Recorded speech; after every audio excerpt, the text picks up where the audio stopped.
Hello and welcome to this episode of Family Law and More. We are your hosts. I am Lisa Edmonds. I'm Isabel Hawkins. And I'm Bella Tate. And today we are joined by the amazing Liz Issacs KC. Liz Issacs, who is the head of St Ives Chambers, as well as a door tenant here at Unit Chambers, a specialist child law silk, and sits as a crime and family recorder. Liz is also a qualified children's arbitrator.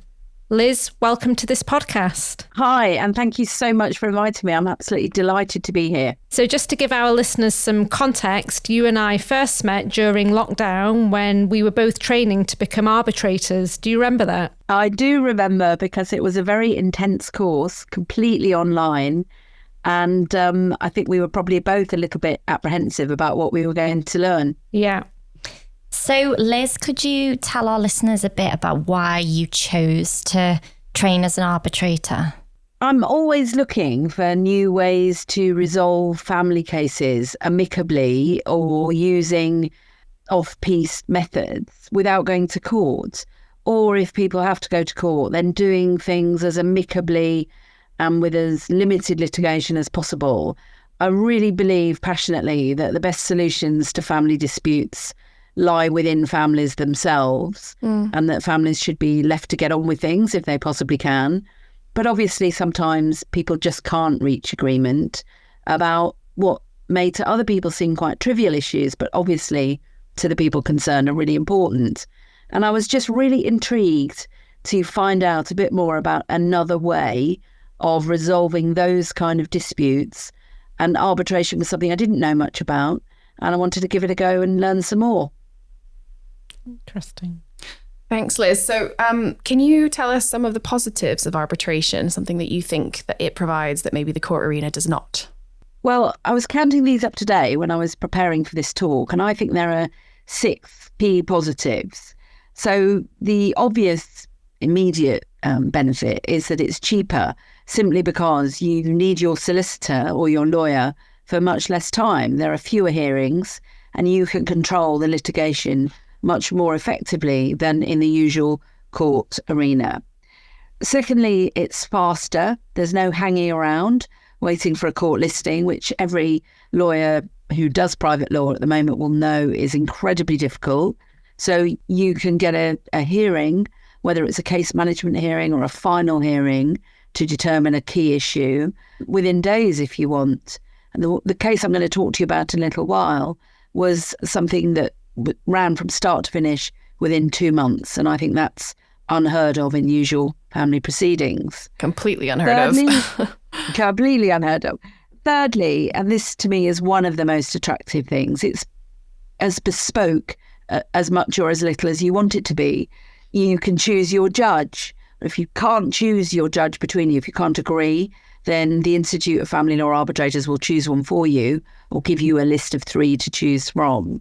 But you can certainly choose somebody who you think will be particularly attuned to the issues in your particular case. You can choose your venue, so no longer having to go to not very nice family court or county court in the back of Beyond with chairs nailed to the floor. I think that's so important. Because you need to bring the best out of your clients to be able to focus on a healthy resolution. And they're going into an alien environment anyway. Yeah. And if it's not comfortable, if you can't help them relax a little bit and open up that dialogue. Yeah.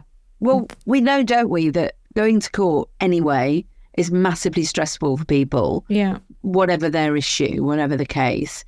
Talking about their children to strangers must magnify that anxiety. If you add into the mix a really grotty part of the court estate with chairs that are nailed to the floor, no working coffee machine, nowhere nearby to get refreshments, or no windows, no windows, no air conditioning. You might be there on the day of the youth court, and so on and so forth. And these court days are often quite long, so we're getting to 4 o'clock and we're trying to force through the tiny issue at the end that they can't agree on, and they're tired. Absolutely. So you can also, the reason I think bespoke is important is you, the players, can choose the scope of the issues to be determined. So you can make it as wide or as narrow as you want. You can choose the scope of the evidence that everyone's going to consider, and you can consider the rules of evidence, how you're going to adduce the evidence. You're going to have oral evidence, you're just going to do it on submissions and so on. The fourth positive, I think, is that there's a quicker outcome. You're not waiting for a reserve judgment, and I know a busy district judge probably won't do a reserve judgment and will try and give an extemporary ruling. But higher up the food chain, as it were, you will get reserve judgments. Not the case with an arbitration. You can get your determination in writing within a day or so. Fifthly, it's private. There's absolutely no question of press involvement. And so for those clients who want an absolute guarantee about privacy and no press on their doorstep, then you can agree that with the other side. And finally, and this is also a really key positive, I think, is reliability. As I've said, you can choose your judge, but you can also be certain, can't you, that the hearing will go ahead. You're not going to get that 5 o'clock the day before the court's pulling the list because some urgent care matters have come in. Also, the judge won't be asked to deal with any other urgent matters in the list. You will get your judge for as long as you've booked that judge. And that's the end of it. And undivided attention. And absolutely undivided attention. And to be honest, I'll tell you in a minute about the one I did. It's nicer for the judge. The judge isn't feeling under pressure. The judge is sitting in a nice environment, and the judge has hopefully got a decent cup of coffee. So all of those things, I think, bring out the best in everybody. And I think when you take them in the round, those are really the key positives about arbitration as I see it. Liz, can I ask, how do you think arbitration sits with the push for greater transparency when we've got a system making important decisions for children and the accountability related to that? And I suppose also flowing is, you just identified that it's all held in private, so there's no risk of the decision being reported or published. So in terms of, does it create a lost opportunity for learning and development from a practitioner's point of view? And I suppose the other criticism, if that's the right word, that I've had to engage with when it's come up in conversation with other people is about creating a higher tier of justice, i.e. it's only accessible to those that can afford it, people of wealth, and that runs the risk of contaminating everything that is all the cornerstones of family justice. And I just sort of wondered what your views were on those issues. Well, I think those were some of the concerns that were being raised 20 years ago when the FDR system was introduced. And of course, with private FDRs, which now, as I understand it, I don't do money cases, but as I understand it, they are the norm in resolving family cases that involve financial disputes. And of course, they don't get reported unless people want them to be reported. Not every case gets reported in any event. I was recently told that about 10% of all cases get reported. Cases from the lower courts, although they are starting to be reported in the National Archives, wouldn't generally be reported in any event. And so I suppose I just have to ask, why is it different for children as opposed to money, which we've been dealing with really satisfactorily, very effectively, and in a very cost-saving way, both time and money, over the last 20 years? In terms of the finances, I'll talk more about that in a moment. I generally say it's not as expensive as people think it is. Interesting. As in the end-to-end service? Yeah. If you play out an average, ordinary private law children dispute that involves contact, let's say. Bella was nodding a moment ago when I was talking about the length of time a case would take to come to court. I reckon, 12 to 18 months is not unrealistic. Oh, yeah. I mean, and if you have an expert, you're pushing it years. If you've got any really serious allegations, multiple years. Yeah. So obviously arbitration doesn't apply to cases involving safeguarding. But let's say you've got a pretty entrenched, intractable dispute about a child's schooling. One parent wants the child to go to a Catholic school and the other parent wants the child to go to a C of E school. That's really important to those parents and to that child. But in terms of what I call the food chain and the court system, it's pretty low down the list of priorities given everything else that the family justice system has to deal with. Now, why should that child and those parents have to wait for 18 months to get a hearing? Why should they have to continue, each of them, to instruct lawyers at great expense to attend 4 or 5 hearings in that period and have all the added anxiety and distress that we know is caused by delay, when in fact, to settle that case at an arbitration or to have it determined at an arbitration, they could have just a case management hearing, some correspondence briefly to sort out the bundle, and then the final hearing for a day, and all of that wrapped up in the cost of paying the arbitrator a few £1,000s, as opposed to many thousands of pounds by running litigation over months and months and months, if not years.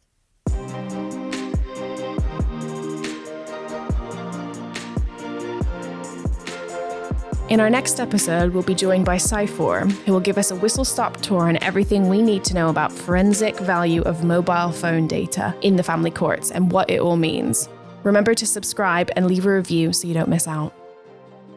Liz, can I ask, obviously I believe in arbitration. I signed up, did the course, and it's not cheap, is it? So from a sort of practitioner's point of view, trying to play our part in terms of improving the system and getting resolution quicker and in a more efficient and effective way, but also wanting that return on investment. And I've only been instructed in one arbitration over the last couple of years, several inquiries, but only one has followed through. I don't know sort of what your stats look like, but I just wondered whether you think there could be a north-south divide that might explain that. Is there a lack of knowledge across the board in terms of people that can divert clients into arbitration? Just because I was reading an article that said, the take-up in terms of children cases compared to finance cases is quite low, especially if you sort of prorata the number of practitioners available, arbitrators available to deliver that service. So what's your thinking as to why it's slow to take off? I've not heard about anything that suggests there's a north-south divide or even a London rest of the country divide.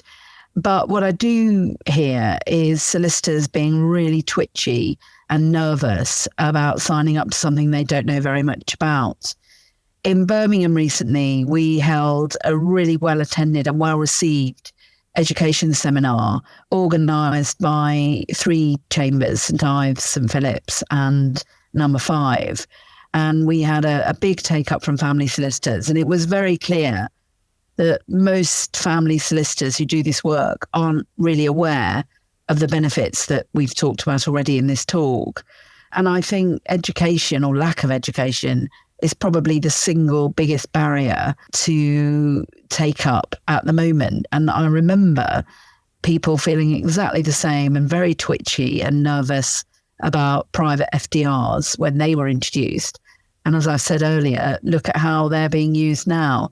So I think it's the case that once you have a solicitor who has a positive experience of it, then hopefully they spread the word and word of mouth does its job. But it's difficult, isn't it, to get a new model of practice up and running. We see that throughout the family justice system. What about the lack of compulsion when it comes to arbitration? Is that something that needs to be looked at? I do think there is some merit in exploring whether compulsion in terms of thinking about arbitration might be woven into the general pre-action requirement to look at ADR generally. So 20 years ago, I think it was unthinkable that people would be forced, if I can use that word, to try mediation. And look at where we are now. We have a whole structure built around MIAMS and the need to have mediation and to consider ADR. I think if you could weave arbitration into that model, combined with a real drive for education, including a drive by resolution and the FLBA to promote it, then that might help improve the stats. And do you think, Liz, that it's a bit of, with practitioners, the fear of the unknown you've mentioned, like with the private FDRs? And with most things, I think when a new system is introduced or suggested, practitioners can get a little bit touchy about it if they've not experienced it or seen one before. Do you think that plays a part? Definitely. We're all a bit scared about the unknown, aren't we? And I think when you're a busy practitioner, you might think, well, that's great in practice, or in theory rather, but I haven't got time because I'm too busy. I do think that's a factor. I also think people aren't aware you can now appeal. That's been established. And also, as we've talked about already, they may be put off by the cost. I've also had quite a lot of solicitors saying to me, really disappointingly actually, that it's not for me because it's likely to be in the interests of one party only. So to carry on or follow through the Catholic versus C of E school example, for instance, it's inevitably always arguable, isn't it, that it's going to be in the interest of one party to rush and the other party to delay. I think that's a really disappointing approach, given that almost any solicitor doing this kind of work will inevitably be a member of resolution. And of course, resolution's watchwords are consensus. I looked at their code of practice this afternoon, actually, and they are very clear that they promote consensus and an ADR approach as part of their code of practice. Their code of practice also includes the agreement to guide clients through all options available to them. So I think you do need a change of thinking and you need a commitment to learning a new approach. But again, as I've said, it's about education. But I can't see why arbitration shouldn't be one of the very real components of the ADR toolkit for all family lawyers. We've talked about the money, but as I've said, for the ordinary client, by which I mean the vast pool of people who aren't Russian oligarchs or hugely wealthy pop stars, most of those people are generally going to decide they need some level of legal representation now that legal aid is not available. And as I've said, I think arbitration represents a really good value for money alternative to months, if not years, of litigation. And of course, it reduces the stress of managing your solicitor and the other side on a day-to-day basis. And that's before you even get anywhere near a court. As I've said, with arbitration, you can guarantee your hearing date, choose your arbitrator, select your venue, even decide on the scope of the evidence. You won't get your hearing pulled by the court at the last minute. You won't have to ask your client to wait around for hours in a grotty waiting room at an unpleasant court centre that's not fit for purpose. And you'll get the luxury of a skilled, qualified, experienced judge entirely devoted to your case for the whole day. To me, it's a win-win all round. Well, the way you pitch it, Liz, it does sound like a bit of a no-brainer. But thank you, because I didn't actually know a huge amount about how arbitration works, because you do hear more about mediation in family law, but I definitely think there's a future for this. Yeah, I think Seems so obvious, too. Doesn't it? Yeah, when I did the bar course, I also did the sort of tag on mediation course afterwards, which I think is quite common. And I thought mediation was great, but the problem with mediation is although you can ask someone to the table, you can't force them into an agreement. Whereas this is, it's basically mini court and it's faster and you might spend less money. And yeah, it does seem like something that we need to be talking about so we lose that fear of the unknown. Absolutely. I think it's about education, as always, is the way. Liz, I'm just wondering whether rather than trying to get, established practitioners seeing the value of arbitration if they don't already, do you think actually the solution in terms of the progression of this model might rest in going in at grassroots level so it becomes a compulsory aspect of solicitor training, bar course, so it becomes part of their toolkit when they're going into practice? I think, it's a long time since I did the bar course, but I'm interested that Bella says that mediation is a tag-on course. I can't believe that the bar course and the solicitor's courses don't look at ADR, alternate dispute resolution. And I can't see why arbitration ought not to be properly considered in the family justice system. We know that there's been wide take-up of it in civil litigation. It's absolutely part and parcel of what people do. Why can't it become what people automatically consider as part of family justice? as Isabel so properly said, it's a no-brainer. Just to clarify, we do on the bar course, they do make you do an ADR module, but it's a pretty small part of the course, isn't it? And it's sort of a whistle-stop tour of the different types of ADR. Yeah. You get the handbook. Yeah. But it's not sort of pushed or promoted on the bar course or in training events, I wouldn't say. I would say that mediation on the bar course is definitely the one that's tagged to family law. And arbitration is much more tagged to like civil, building, that sort of stuff. I'd never really thought about it tagged to family law until, you know, I knew that Lisa was an arbitrator and that sort of thing. So I do think it could be at least rejigged in the way that it's taught to say, no, this is available for different areas of law, not just civil. Yeah. I think it's about, as ever, across the board, isn't it? So it's training those who are at the start of their careers. It's talking to established practitioners, barristers and solicitors. It's educating the public so that they know that it's one of the options available to them, to clients, to be able to ask their legal teams. And it's also about educating judges, particularly magistrates, in terms of asking parties to go away and consider it. So I think it's across the board. Great. Okay, well, Liz, I think that's bringing us to the end of the podcast. And we are going to ask you if you'd like to play our game of Roll That Dice. I can't think of anything I'd like to do more. Far away. Well, seeing as you are remote, I will roll that dice for you and I'll tell you what it lands on, okay? Thank you. Thank you. Oh, it landed on Desert Island. Now, I know from you, Liz, that you are a big music lover, but we do our Desert Island slightly differently in that you are marooned on a desert island, but you only get one song. You only get one song, you get a book, and you get a luxury item. So please, would you tell us your Desert Island items? Okay, so book, luxury item, and what was the other? Just one song. One song. Oh, God. Okay, well, probably my song would be a Rolling Stones classic, Sweet Virginia. I probably play that song at least once every day of my life. Oh, wow. I think it's just got everything in it. It's just, I love the Stones, and I think that is probably, is it the best? I don't know. It's my favourite anyway. I think it's classic. In terms of a book, blimey, I think, and this is going to sound a little bit swatty, but I would probably take the Oxford Dictionary of Quotations, because I, in my spare time, write, writing a novel, and every time I look at that book for some inspiration, I get some inspiration. It doesn't matter what I'm looking for, there's always something in there. So I think, I know it sounds a bit swatty, but that's probably my book. And then my luxury item, am I allowed to take a kettle?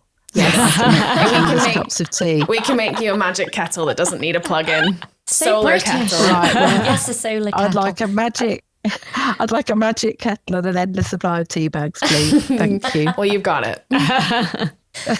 Thank you so much, Liz. That was really helpful and insightful. And thanks for playing our Roll the Dice as well. And we will be back in a couple of weeks with Cypher, who will be giving us a whistle-stop tour on everything we need to know about forensic value of mobile phone data in the family courts, what that means, also talking about cell site analysis and some recent changes to WhatsApp. So join us then, and please remember to leave a review, subscribe, and if you have any suggestions, write to us at podcast@unit.law. Thanks, see you next time. It's been an absolute pleasure. Thank you.